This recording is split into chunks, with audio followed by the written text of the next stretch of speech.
My name is Marjorie Holstead. I'm 68 years old, widowed for over a decade, and I live alone in a quiet apartment complex in Rochester, Minnesota. It's not the kind of place people dream of retiring in. No cozy lake view, no balcony with wind chimes singing in the breeze, just a second floor unit overlooking the parking lot with beige carpeting and walls that could use repainting. But it's clean, safe, and it's mine.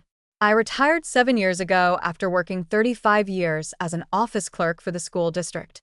I used to color code files and type up reports so fast my coworkers joked I had smoke coming off my keyboard. Back then, I was useful, needed. People would peek their heads into my office to ask where to find this form or that number. My coffee pot was always full, my desk tidy, and I kept a tin of lemon drops in the top drawer for anyone passing through. I miss that feeling of being part of something, having somewhere to be. Now my days are a quiet loop. I wake up at 6, like always. I water the 3 geranium pots on the windowsill, even when they don't need it. I scrub the stovetop until it shines, though I rarely cook anything that splatters. I eat lunch standing at the counter, usually a sandwich, sometimes just toast, and I turn the TV on low just to fill the silence. Not to watch, just to pretend there's another heartbeat in the room. Emily, my only daughter, lives in Denver. She's 35 now, a regional sales manager at some mid-sized software company. I used to know the name, but they changed brands last year, and I haven't kept up.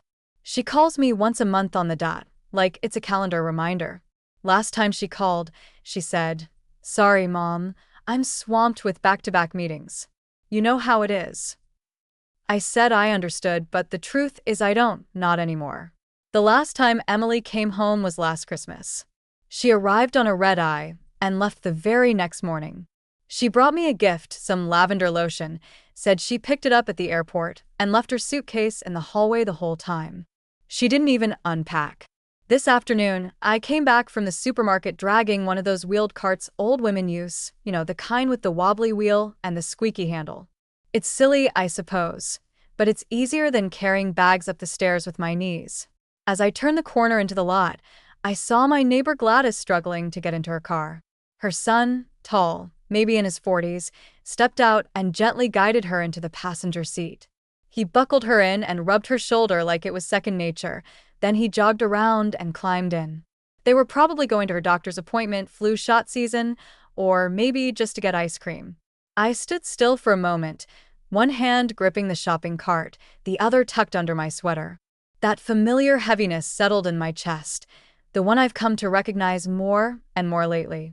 It's not jealousy, not really, just the ache of being forgotten. There was a time when I wasn't forgotten, when Emily was little and she used to climb into my... I woke up in the morning and buried my face in my chest, whispering, "Mommy, wake up. The birds are singing." I'd tickle her, and she'd giggle so loud that the cat would run under the bed. I packed her school lunches, kissed her skin knees, and clapped the loudest at her piano recitals, even when she only played 3 notes right. Then came Claire, my granddaughter. I flew out to Denver for her birth and stayed for 4 months to help. Emily had just gone back to work, and I took over bath time, nap time, every bottle, every burp cloth folded just right. I rocked Clara for hours when she couldn't sleep, humming old lullabies until her breath fell steady against my chest. Emily once said, "I don't know what I'd do without you, Mom." Well, I guess she figured it out. Now Claire is 10.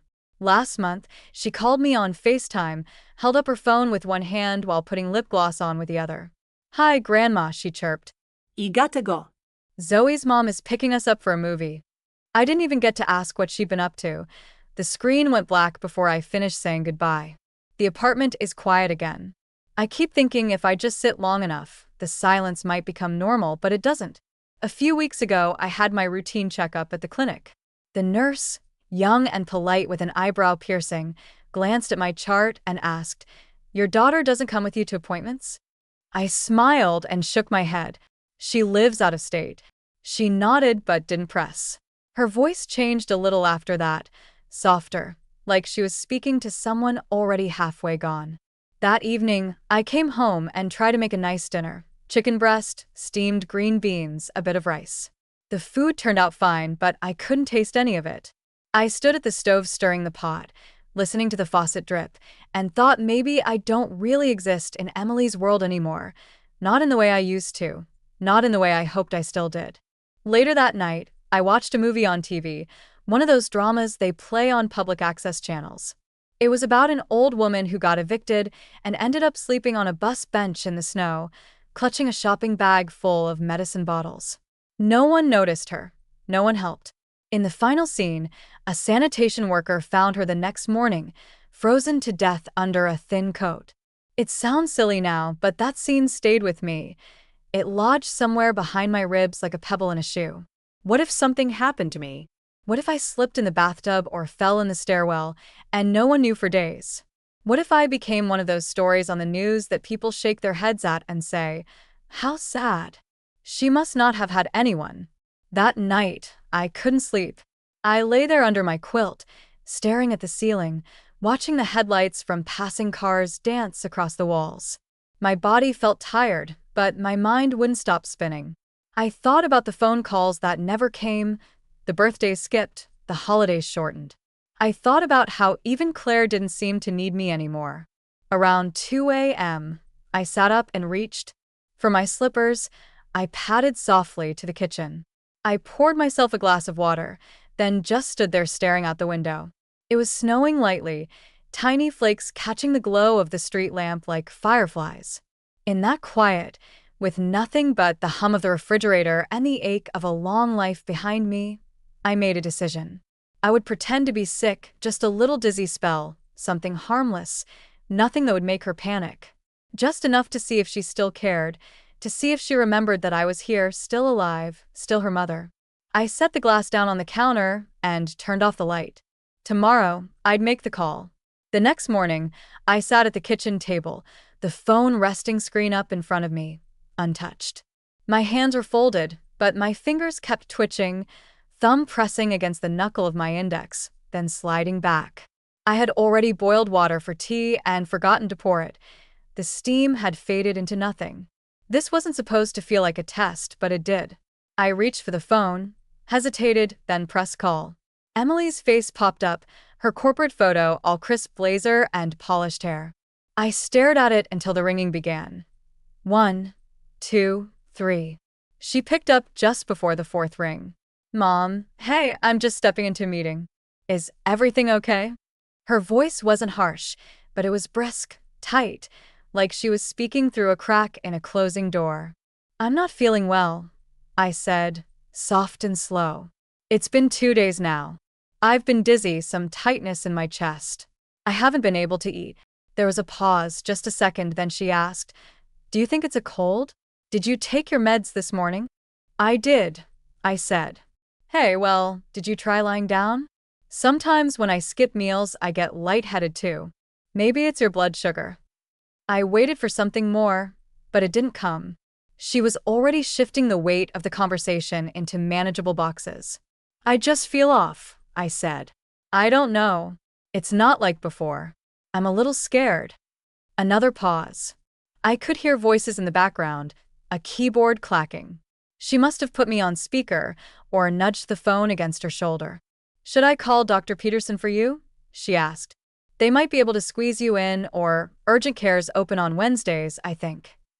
"I don't want to go alone," I said, quieter now. "I don't feel safe driving. I was hoping maybe you could come." That was out in the open, the first time in years I'd said something like that to her. I heard her sigh, not impatient, just tired. "Mom, I'm in back-to-back meetings until Friday. I'm trying to push some things around, but I can't promise. I'll see if Lucy can stop by this afternoon. She's off today. Would that help?" I swallowed hard. "Lucy?" "Yeah. Pussy Wong, you remember her? She's always asking about you." "She'll check in and bring you something, I'm sure." My fingers tightened on the phone. She's not you," I said. "I know, Mom, but she's the best I can do today. Please let her help." There was another voice in the background, probably someone calling Emily. Wise name. And then she rushed out. "I'll text you after my 3:30. Just rest, drink some water. Don't stress. Love you." And then the line went dead. I sat very still for a while. There wasn't any dramatic collapse, No sobbing or shouting, just the slow sinking feeling. Like sitting in a boat that's taking on water, one quiet drop at a time. I carried the phone to the charger and plugged it in, hands trembling only slightly now. Then I sat back in my chair and looked around the apartment. The soup pot from last night was still in the sink. The geraniums hadn't been watered. One of the kitchen lights had gone out again. I made a mental note to change the bulb later, then forgot it just as quickly. I didn't turn on the TV. I didn't want background noise today. Not when the silence felt so honest. I sat by the window and looked down into the courtyard.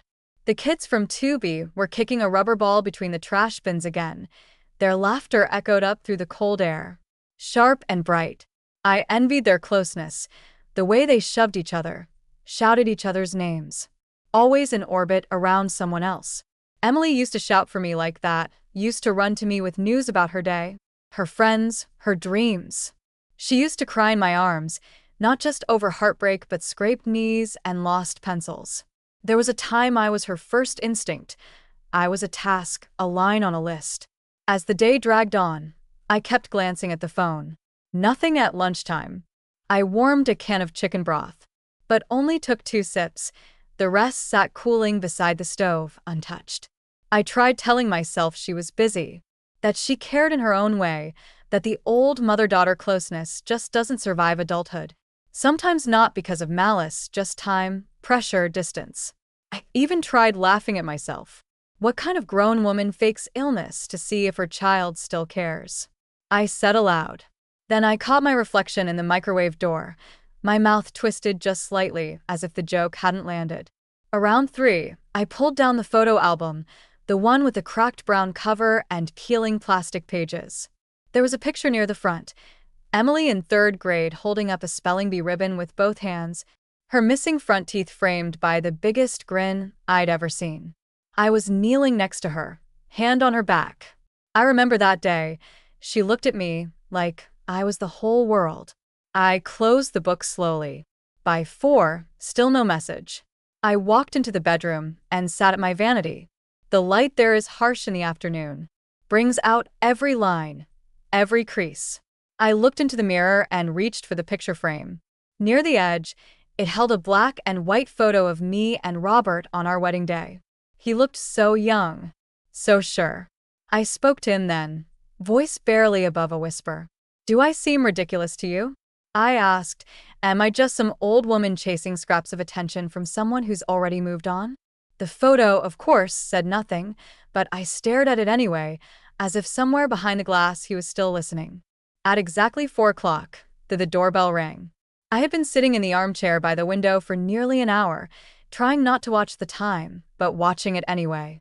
I stood slowly, legs stiff, and peeked through the peephole before unlocking the door. It was Lucy. She was bundled in a beige coat with a blue scarf, her curly hair pinned back, cheeks flushed from the cold. In one arm, she carried a brown paper grocery bag, and in the other, a small plastic tub of cut fruit. "Hi, Mrs. Halstead," she said gently. "I brought a few things. Emily mentioned you weren't feeling well." I nodded, stepping aside. Come in, dear. "Thank you for coming." She smiled and walked in, setting the bag down on the kitchen counter. I closed the door slowly behind her, trying not to sigh out loud. I didn't mean to be ungrateful. Lucy was a sweet girl. She always had been. I remembered the first time I saw her cry, 12 years old, face soaked, arms wrapped around her father's casket. Her parents had died in a car accident just outside St. Paul, some drunk driver. At the funeral, Lucy shook so hard I thought she might collapse, but her grandmother Ingrid stood behind her like a stone wall, didn't shed a single tear.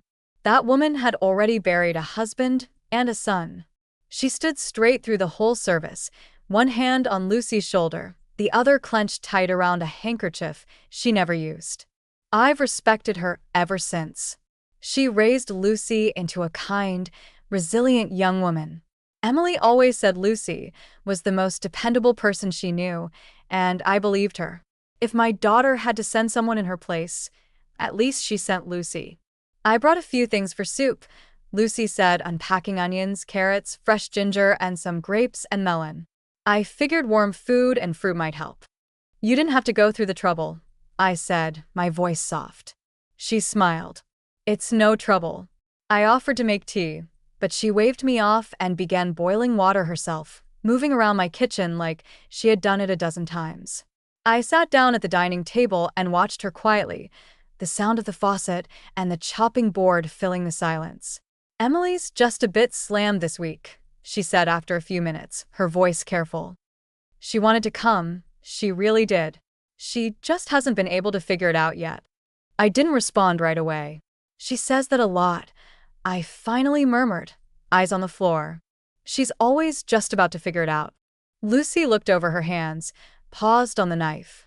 She loves you, you know. I'm sure she does, I said, but loving someone and showing up aren't always the same thing. She didn't argue. Once the soup was simmering, Lucy pulled 2 bowls from the cabinet and set the table like it was nothing. She talked a bit, told me about her son Elijah, how he had just lost his first tooth and insisted on writing a letter to the tooth fairy. She told me Ingrid was knitting scarves for the shelter again and had recently joined a Tai Chi group in the park. I listened, nodded, smiled when it felt right. I appreciated her effort. I knew she was trying to keep me company. At one point she paused mid-story and looked at me more closely. You okay, Mrs. Halstead? You look a little far away. I forced a smile. I'm fine, just tired is all. She didn't push. We ate the soup, gingery, a little spicy, perfect for a weak stomach. I complimented it, and she laughed, saying her grandma would be proud. She offered to clean up, but I insisted she didn't have to. I should get going anyway, she said, glancing at her phone. I promised Elijah I'd pick him up by 6. He gets cranky if I'm late. She paused at the door, adjusting her scarf. Call me if you need anything, okay? Even if it's just company. I will, I said. She gave me a quick hug, surprising but not unwelcome, and left. When the door clicked shut, the apartment fell back into silence. I walked into the kitchen and stared at the leftover soup, still warm. A small cloud of steam curled above it. I put the lid back on the pot and placed it in the fridge, then stood there for a moment, hand on the handle. I went to the hallway, opened the drawer, and pulled out the photo of Emily at age 6, missing front teeth, holding a stuffed dog. Her eyes were wide, cheeks flushed from running. I remembered the day I took it. We'd made banana pancakes and built a fort from sofa cushions. She had begged me to let her stay up past bedtime. I let her. I sat on the couch, holding the photo in my lap. I don't know how long I sat there, time blurred. Then I reached for the phone. I called her again. This time, she picked up after 2 rings. Mom, now really isn't a good time. I'm having dinner with a client. I don't feel good, Emily, I said quietly. I really don't, and I don't want to call Lucy again. I want to talk to you. Pause. Then she sighed, long and annoyed. Mom, what do you want me to do? I sent someone. I checked in. You're not in the ER. Please don't do this. I'm scared, I said. My voice cracked. I just needed you to say something that made me feel like I still matter. Her voice tightened. Mom, please don't start crying again. This isn't the time. I've got a client across from me right now. I can't have you yelling like this. I'm not yelling, I said, but I was somewhere between tears and desperation. My voice had gotten louder. You're my only child, Emily, and you're not here. I heard her exhale hard. God, Mom, don't guilt trip me. You have Lucy. You're not alone. I'm doing the best I can. No, I said, voice flat. Now you're doing what's convenient. There was silence on the line. Then, for the first time in my life, I did something I'd never done with her before. I hung up. My hand shook as I set the phone down. I slid slowly to the floor, back against the side of the couch, knees drawn close. I didn't cry, not loudly, no sobs, no shaking, just the steady drip of tears, one after the other, sliding down my face and soaking into my collar. My fingers pressed to my chest like I could hold something broken in place, but it didn't work. For the first time, I didn't feel like a mother who had been overlooked. I felt like a mother who had disappeared. 2 days passed. After that phone call, I moved slowly through the apartment, trying to stay steady, trying not to think too hard. I drank tea I didn't taste, reheated soup I didn't finish. I didn't open the curtains, didn't answer calls from anyone, not even Lucy. I wanted quiet, but the silence only made the ache settle deeper into my chest. That Thursday morning, I got up to take a shower. The steam was just starting to fog the mirror. I stepped onto the bath mat, and for a moment, the world tilted. My foot slipped, the side of my hand hit the edge of the sink, then my knees hit the tile hard. The pain was instant, sharp, then dull, then sharp again. I didn't scream. I just lay there for a few minutes, breathing fast, staring at the grout lines between the tiles. I couldn't push myself up with my left arm. It throbbed and buckled under my weight. Blood was smeared across my pajama pants from where my knee had scraped. I was too dizzy to stand. It took me another 10 minutes to crawl to the hallway and reach the phone. Lena, my neighbor from 2C, answered after 2 rings. "Marjorie, what's wrong?" "I fell," I said, my voice shaking. "I'm on the floor." She was at my door in under 5 minutes, still in her robe, boots unlaced. She helped me into a coat and drove me to the clinic herself, muttering under her breath about how the building needed to install better grip mats in the bathrooms. Her car heater was on full blast, but I was still shivering. At the urgent care, they cleaned the cut, wrapped my hand, and confirmed a mild wrist sprain and 2 bruised knees. Nothing broken, thank God. They gave me something for the swelling and said to rest for at least a week. On the ride home, I looked out the window. Snow had started falling, slow, lazy flakes drifting through gray air, sticking to power lines and mailboxes. The windshield wipers squeaked every few seconds. I didn't say much. Lena filled the silence with complaints about rent prices and how her son never remembered to change his tires before the first snow. Back at home, after she helped me into bed and brought me tea, I picked up the phone again. This time, I called Emily. She picked up a little breathless. "Hi Mom, look, I'm on my way into a client lunch. Can we talk later?" "I fell," I said quietly in the bathroom. "I'm okay now, but I had to go to the clinic." They wrapped my hand and gave me something for the pain. Silence. Then, "You're so annoying, Mom. Lucy said you were fine, that you were just upset. Are we still doing this? You can't keep pretending to be sick just to get attention." "I'm not pretending," I whispered. Her tone sharpened. "Mom, do you have any idea how stressful things are for me right now? I'm holding everything together at work and at home. I can't drop everything every time you feel lonely." I tried to speak again, but my throat closed. My hand tightened around the phone. "You're not the only one who's tired," she added, "and frankly, this guilt-trip stuff, it's exhausting." Before I could say another word, the line went dead. She had hung up. I stared at the screen. I hovered over the redial button, but I didn't press it. My chest ached, not from the fall, but from the sentence that kept looping in my mind. "Mom, stop pretending you're exhausting." I sat there a long while, the phone slipping from my hand onto the blanket. Outside, the snow fell thicker, laying soft over the sidewalk. The sky was darkening that evening. Lena came over again. She brought rice porridge and a soft-boiled egg and tucked a napkin under my chin like I was a child. She didn't ask many questions, just sat across from me and stirred her own bowl. "Your daughter's got some nerve," she muttered, finally breaking the silence. "But you can't keep falling apart every time she disappoints you. She's grown.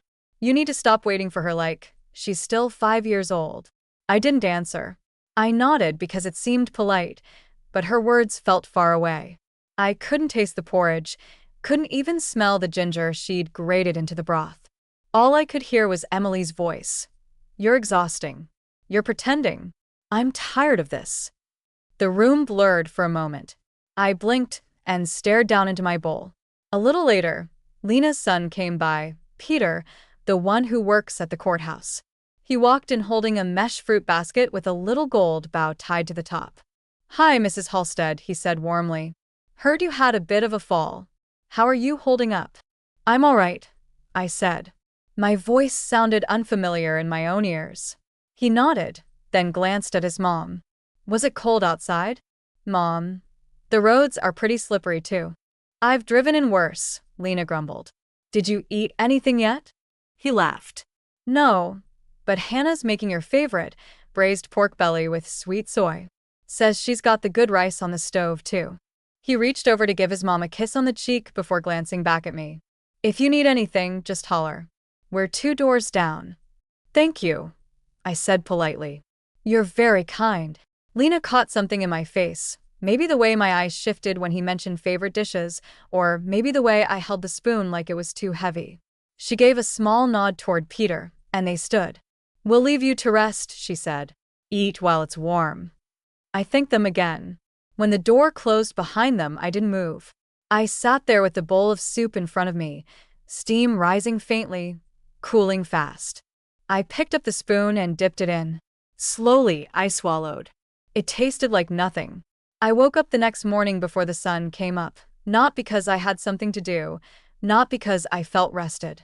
I woke because the silence was too loud, the kind of silence that doesn't come from peace, the kind that follows a door that never opened. I sat up slowly.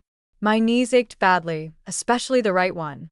The bruising from the fall had spread like spilled ink, dark, deep, stubborn. My wrist was stiff inside the bandage, and I had to push off the mattress with my other hand just to stand. I shuffled to the kitchen, still in my robe, and turned on the kettle. I didn't want breakfast. I didn't even want coffee, really, but I made a cup anyway. Warm to hold. I sat at the table, stared at the worn-out placemat in front of me, and tried not to think. At 8 a.m., the phone rang. I didn't even look at the screen. I knew the ringtone. It was Lucy. I took a breath and answered. Hi, Auntie, she said, cheerful as ever. Just checking in on you this morning. Sorry I can't come by today. I've got to cover someone's shift at the lab, but I'll try to drop off groceries tomorrow. I kept my voice steady, but something inside me snapped just a little. As long as I'm still alive, that's all that matters, right? There was a pause. Auntie, are you okay?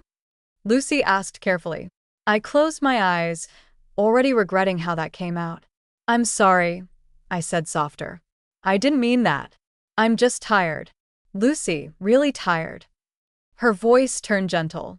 I know, and I wish I could do more. I really do. Then she hesitated, and what she said next was quiet, almost like she didn't want me to hear it. All I know is it should be Emily coming, not me. My throat tightened. I didn't answer right away. She said, she's just overwhelmed. Work's been nonstop, but she told me she'll try to visit soon. I looked down at the chipped edge of my coffee mug. She always says that. Lucy stayed silent. I said it again a little louder. She always says that, Lucy. For 4 years, Christmases, birthdays, the flu, a broken rib, a fall. She's always too busy. There was still silence on the other end, and then I asked very quietly, do you think maybe because I never asked for anything, she just learned not to offer? Lucy didn't answer right away. She finally said, I don't know.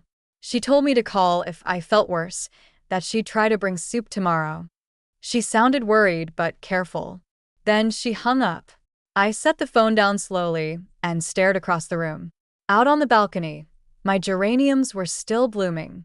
They didn't care if anyone saw them. They bloomed anyway. I suddenly wondered if that was what I had become.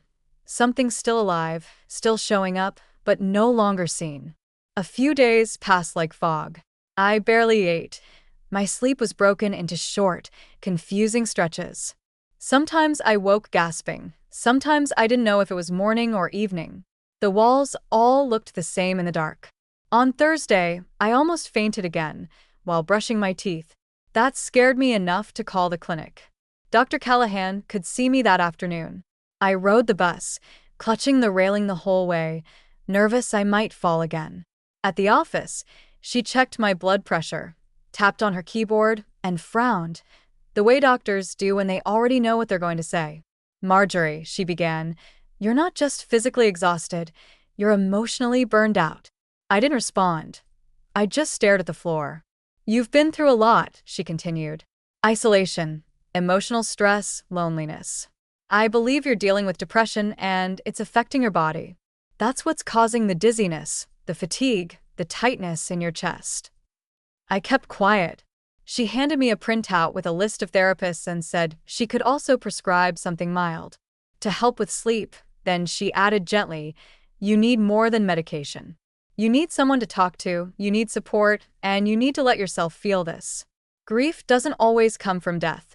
Sometimes it comes from being left behind. Isert det her. I wasn't angry. I just didn't know what to say. She reached out and touched my hand. You're not broken. You're just tired of pretending you're fine. When I got home, I left the lights off.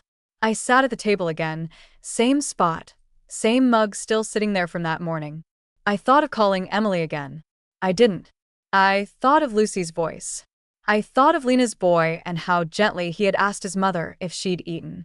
I looked around my quiet little apartment at the pictures on the shelf, the calendar, the unopened mail, and I sat there still holding the doctor's paper in my hand, watching the sun go down without saying a word. It was Saturday afternoon around 4, the kind of quiet where the refrigerator hums too loudly, and every little creak in the wall sounds like something breaking. I had just reheated some soup from earlier in the week. I didn't eat it. I just stirred it around while staring out the window, watching a squirrel dig through the snow beneath the pine tree. I reached for the phone. I don't know what I was hoping for. Maybe an apology, maybe warmth, maybe just a voice that didn't sound like she was reading from a script. I wanted to tell her about the doctor, about the blood vessels and the pills, and the pamphlet that still sat unopened on my counter. I wanted to tell her I'd been scared, that I wasn't pretending. I took a breath and dialed. Emily picked up on the second ring. Her voice was clipped, tired. Mom, what is it now? I already asked Lucy to bring the groceries. I closed my eyes. I don't need groceries, I said, my voice shaking. I don't need soup. I don't need Tylenol or vitamin pills. I need you. Pause. Then the familiar defensive tone. I told you I'm busy. I can't just drop everything every time you feel a little dizzy. A little dizzy? I repeated, stunned. I fell. I was in the hospital. I have bruises the size of grapefruits on my legs. You didn't tell me that. I tried. But you hung up on me before I could get a word in. You were screaming at me. I was crying. I cried because you wouldn't listen. Silence on the line. Then her voice, sharper this time. This is a guilt trip, isn't it? You're doing this to test me. You want to prove I'm a bad daughter. You have no idea how much I'm juggling. I'm not like you. I can't just sit around waiting for someone to notice me. My hand gripped the phone tighter. No, I said. You're not like me because I never treated my mother like this. I never made her beg. She let out a breath through her nose, almost a scoff. I'm exhausted, Mom. You don't see how hard I work. I didn't respond right away. I looked at the clock on the stove. 4:12 p.m. Claire would be home from school by now, probably glued to her iPad, same as always. Then I said it, soft but steady. I'm scared, Emily. I'm scared. I feared that one day I'll really collapse. I'll be lying there on this cold kitchen floor and you'll be too busy to pick up the phone. By the time you decide to come home, it'll be too late. She didn't say anything. I could hear her breathing fast, unsteady. And then, for the first time in my life, I said something I never thought I would. I'm done. What do you mean? I mean I won't call anymore. I won't wait. I won't sit by this phone hoping you'll change. From now on, I live my life without you in it. Mom, I'm tired of being an obligation. She didn't respond. I hung up. My hand shook as I placed the phone down on the counter. Less than 30 seconds later, it rang again. Then again. 6 calls in a row. I stared at the screen. I didn't answer. I curled up on the couch, pulled the blanket over my knees, and turned away from the noise. My wrist still ached, my knee pulsed, but none of it hurt as much as the words she'd said, and the words I finally had to say. After a night without sleep, I woke up feeling hollow, like something inside me had finally given out. My body ached, my head was heavy, but more than anything, my chest felt caved in. Not from illness, no, from something worse. Silence. I didn't turn on the lights. I didn't reach for the TV remote. I didn't even put water on for coffee. I just sat there by the window, wrapped in my robe, staring out through the thin curtain at the snow-bright street below. Morning light filtered through the slats, soft and golden, but it didn't seem like it was meant for me. I checked my phone. Still nothing. No missed calls, no texts, not even a half-hearted, "How are you?" from Emily. She hadn't tried again since that night. Maybe she meant what she said, or maybe she just didn't care anymore. Either way, the screen stayed dark. Around 9 o'clock, I heard a knock. It was Lena, my neighbor from downstairs. She didn't wait for me to open the door. She just came in with a knitted scarf around her head and a plastic bag dangling from her wrist. "You look like a ghost," she said, not unkindly. "When was the last time you ate something solid?" I shrugged. She didn't ask again. She put the bag on the counter and started unpacking. Cans of broth, fresh carrots, a piece of chicken wrapped in paper. She bossed me around like an old army nurse. Sit. No arguing. Y set. She cooked. The smell of garlic and onions filled the apartment. When she brought me a bowl of soup, she stood there with her arms crossed until I finished every spoonful. Then she pulled out my coat. "Put this on." I looked at her. "Where are we going?" "My baking class." "You're coming." No excuses. I hesitated. "I can't. My wrist still hurts, my legs." "Then you sit and watch. You'll still be out of this tomb." And so I went. The community center was warm and full of smells: sugar, cinnamon, melted butter. There were a dozen women there, all older, all laughing too loud. Some of them wore aprons with silly quotes. One said, "Queen of cookies," another, "Baking is my therapy." Lena introduced me, then shoved a dough scraper into my hand. "Don't just stand there, cut." Low, clumsy, my wrist trembled when I tried to roll the dough. My left knee ached every time I stood too long. But I forgot about all of that. The women chatted easily. They asked me questions. One of them, Judy, told a story about setting her oven on fire and blamed her cat. Another said she'd burned her husband's birthday cake and still made him eat it. We laughed. I laughed. By the end of the class, I had flour in my hair and sugar under my fingernails. I hadn't thought about Emily in hours. That night, for the first time in weeks, I fell asleep before midnight. I went back the next day. And the next. Lena picked me up at 8:45 sharp, no room for excuses. My bruises didn't matter. My loneliness didn't either, not while I had a whisk in my hand and someone telling me I was folding the dough wrong. Somewhere around Thursday, I realized I hadn't checked my phone all morning. When I did, there was a message. It wasn't from Emily, it was from Brian. "Mom, I just heard what happened. I'm so sorry I wasn't there. Can you call me?" I stared at the screen. Brian, my ex-son-in-law. The man who hadn't called me since the divorce. The man who never once brought Clara over for Christmas after he and Emily split. And now, suddenly, he was calling me Mom. I didn't call back right away. I sat with it. My hands trembled as I held the phone. I was afraid that if I heard a kind voice, I might cry harder than I had in years. 10 minutes later, the phone rang. It was him. "Marjorie," he said, voice low, nervous. "I'm sorry, I didn't know I should have checked in." "It's not your fault," I said. "You didn't owe me anything," he said. "I do," he continued. "You were always good to Clara and to me, even when you had no reason to be." I didn't know what to say. "I talked to Emily," he continued. "We had a fight, to be honest, but I don't want to get into that. I just want to say I'm here now. If it's okay with you, I'd like to bring Clara over this afternoon. She wants to see you." My mouth opened, but no sound came out. I just nodded, even though he couldn't see me. "Mom," he said. "I'm here," I whispered. "Is that a yes?" "Yes," I said. "Of course. I'd love that." He hesitated a beat, then said gently, "We'll be there around 4. She's packing a bag of stuff to show you. She says she misses your banana bread." I smiled. It hurt a little, but it was a good kind of hurt. It was a little past 4 when I heard a soft knock at the door. No text, no warning. I hobbled over, half expecting it to be Lena, with another bag of soup. But when I opened the door, there they were. Brian stood tall, looking a little unsure, hands buried in the pockets of his winter coat. And right in front of him, Clara. Her cheeks were red from the wind, her eyes wide and bright, and in her arms, a slightly lopsided pink teddy bear. Grandma, she shouted, already rushing forward. I missed you so much. Dad said you were sick, so I brought you my teddy bear. She threw her arms around my waist and squeezed so tight, I thought my ribs might crack. I didn't know when the tears started.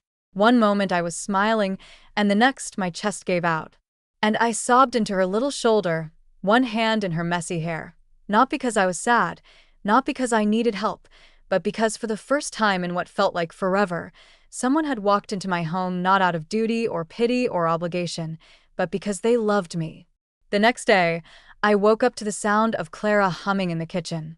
She was pouring cereal into a bowl, wearing my oversized cardigan like a blanket, feet swinging from the dining chair. Brian stood nearby, unloading the dishwasher like he'd been doing it for years. I insisted on cooking lunch. Nothing fancy, just chicken stew with rice and a small plate of pickled carrots, but it felt good to move around the kitchen for someone other than myself. Clara chatted nonstop while setting the table. Grandma, I drew a tree with a heart at school, and my teacher said it looked just like a real painting. Brian nodded and grinned. She's been drawing hearts on everything lately. The toaster, the bathroom mirror. I pretended to scold her. You better not let your teacher see that mirror. We laughed. It wasn't forced, and for the first time in months, I didn't think about pain or silence or unanswered messages. After we ate, while Clara was curled up on the couch watching a cartoon, Brian helped me with the dishes. He dried while I washed, our rhythm oddly natural. Then, without looking up, he said, I know I'm not your real son, and I know we've had a distant few years. I didn't answer. I just kept rinsing the plates. But you've always been a good grandmother to Clara, he continued. And to be honest, you were the only person who didn't pick sides during the divorce. You just stayed kind. I looked over, eyes stinging again. And if you'll let me, he said, I want you to know you still matter to us a lot. I nodded, unable to speak. They stayed for 3 days. Not once did I feel like a burden. We played board games. Clara taught me a dance she learned from school. Brian fixed the loose cabinet door in the hallway I'd been ignoring for weeks. At night, Clara slept on the pull-out couch with the pink teddy tucked under her chin. The apartment didn't feel so cold anymore. The walls didn't echo. They didn't talk much about Emily, neither did I, but I could see in the way Brian looked at me there was guilt there. Maybe not his own, but a weight he carried on someone else's behalf. On the afternoon of the 3rd day, Brian sat beside me on the balcony while Clara packed her things. He turned to me and asked quietly, Would you want to talk to Emily? I didn't answer, so he added, If you want, I can call her. I'll stay on the line. I said nothing. Instead, I stood up and went to help Clara zip her coat. But 10 minutes later, when Brian held up his phone and asked again, this time softer, gentler, I nodded. He switched to video call. Emily's face appeared on the screen, blurry at first, then clearer. Her hair was messy. She wasn't wearing makeup. There was a tremble in her voice as soon as she saw me. Mom. I didn't speak. I didn't move. Mom, I'm sorry. I've been horrible. I don't know why I shut down like that. I was overwhelmed, and I pushed everything away, including you. I stayed silent, letting her talk. I thought I had more time. She whispered, I thought you were fine, and I was just being dramatic. But I wasn't there when you needed me. I see that now. Tears rolled down her cheeks. I could see her lip quivering, her fingers gripping the edge of a screen. I'm so sorry. I don't expect you to forgive me, but I needed you to know. I waited a moment, then I said softly, I don't want you to punish yourself, Emily. That won't help either of us. She sniffled, eyes wide. I just needed to know you still remembered me. I added that somewhere in your busy life, I still existed. You do, she said immediately. You always have. I just forgot how to show it. I gave a small, tired smile. Well then, maybe we both forgot a few things. She nodded, and for the first time in a long time, I didn't feel like I was talking to a stranger. Now both of us had come to understand what we needed to. I realized I shouldn't rely so much on my children's emotions. I needed to live independently and find joy in my own life. My daughter learned what it means to be a good child. Sometimes all it takes is one genuine moment of care. What did you think of the story above? Was she overreacting and truly bothering her daughter, or was the daughter simply too careless to notice how lonely her mother had become? I'd really love to hear your thoughts in the comments below. The story above reminds us that emotional dependence can quietly destroy a person. When we live only for our children's love, we risk losing ourselves. Love should be freely given, not begged for. Sometimes we must stop waiting and start living for ourselves. Life still holds beauty, connection, and joy beyond family. Letting go isn't giving up, it's choosing peace. And for the younger generation, don't take your parents' presence for granted. A simple visit, a warm word means the world to them. They may not say it, but they're always hoping to be loved, not just remembered. If this story touched something in you, please like, share, and subscribe to our channel, Forgotten Mothers. Together, we can keep these stories alive for those who've been unheard for too long. Thank you so much for watching. Wishing you peace, good health, and all the goodness life still has to offer.